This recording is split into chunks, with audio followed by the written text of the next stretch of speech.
Calling all detectives. A woman who was tried for murder and acquitted faces a second murder charge. That is the situation on this page from my casebook. The casebook of Jerry Browning, private detective. When you're a private detective like me, Jerry Browning, the way you see people is generally at their worst. The scene of a murder, at the point when detection begins, is a picture of organized confusion. Hey, Browning, you into this case? I don't know yet. There's an insurance angle I'm supposed to check for Consolidated.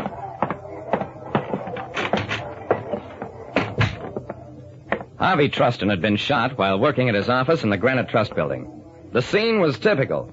Homicide squad men all over the place, and over in one corner of the office were the usual terrified people involved in the crime. A cleaning woman who'd found the body, Trustin's partner, Willis Canby, and the dead man's secretary, Irene Lawrence. She was a strikingly beautiful woman. Lieutenant Dawson spotted me as I came in. Hello, Jerry. We got this one under pretty good control. That's fine, Dawson. What happened? Trustin was working late in preparation for vacation. Cleaning woman says she saw a man lurking upstairs in one of the corridors. Ran down here when she spotted him. A couple of minutes later, there was this shot. Guy must have come in here, tried to hold up Trustin, and killed him when he put up a fight.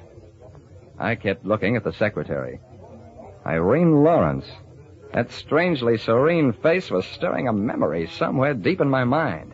And then it came to me. Dawson, Trustin's secretary, your name used to be Mrs. Irene Elliston. 5 years ago, she was tried for the murder of her husband and acquitted. Dawson's face clouded over.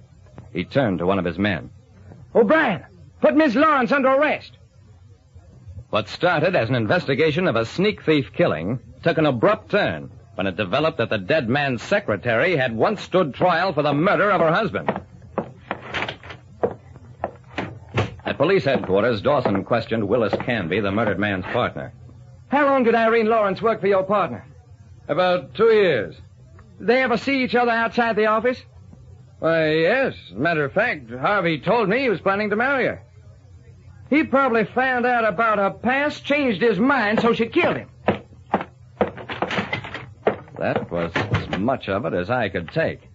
I remembered the Elliston murder case well. He'd been a painter, married Irene Lawrence, a girl he'd met in a small town. He became violently jealous of his beautiful wife, made life so miserable for her that she tried to run away, go back home. He followed her, caught her at a bus terminal. He brandished a gun. She snatched at it, and that was that. In a subsequent trial, the jury acquitted her in 20 minutes. But just the same, it was in the record. Irene Lawrence had once been tried for murder. I went on back to Consolidated Insurance, made out a report on the case. Trustin and his partner Canby had a type of business insurance that's fairly common. $50,000 in policies on the lives of each in favor of the other. Some people will do a lot for that kind of money. John Cooley, head of Consolidated Investigations Department, didn't agree with me. The police have secured some damaging admissions from the Lawrence woman, Browning. She admits having been engaged to Trustin, admits that he found out about the other death and broke off the engagement the same day that he was killed.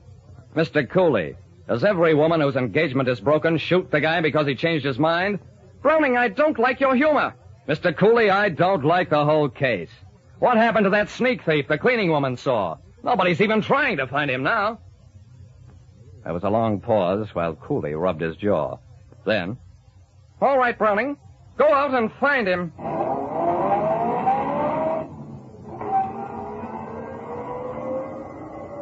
I had a long and unsatisfactory talk with the cleaning woman. No doubt about it, she had seen somebody. A man who kept his back turned to her, fled down the emergency stairs as she approached.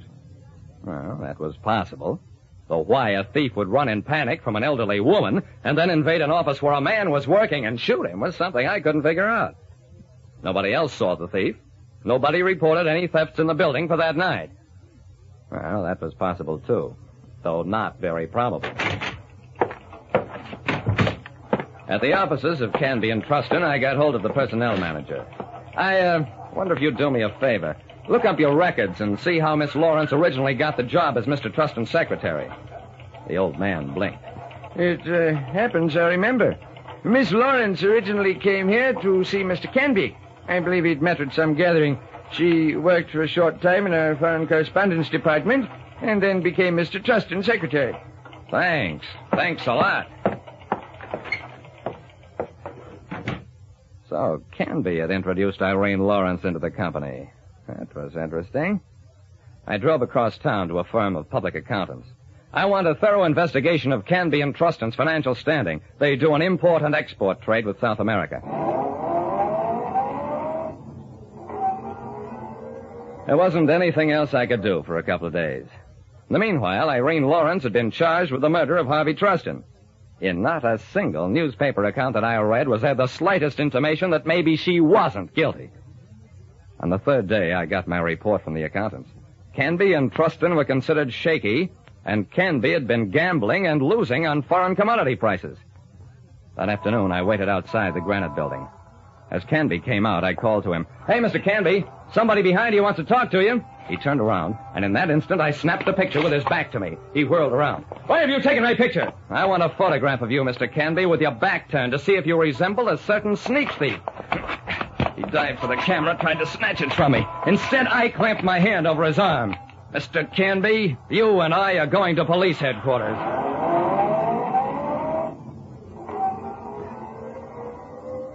He blustered and raged, but by now I had enough scraps of evidence to hold him long enough for the picture to be developed, and hesitantly identified by the cleaning woman.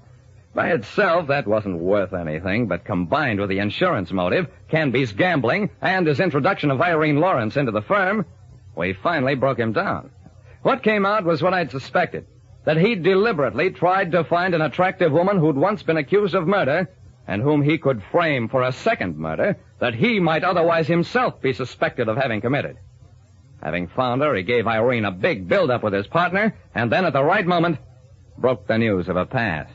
Yeah, sure, Irene Lawrence was released, but I hate to think of how few people remember that she was completely innocent. Like I said, in my business, you meet people at their worst.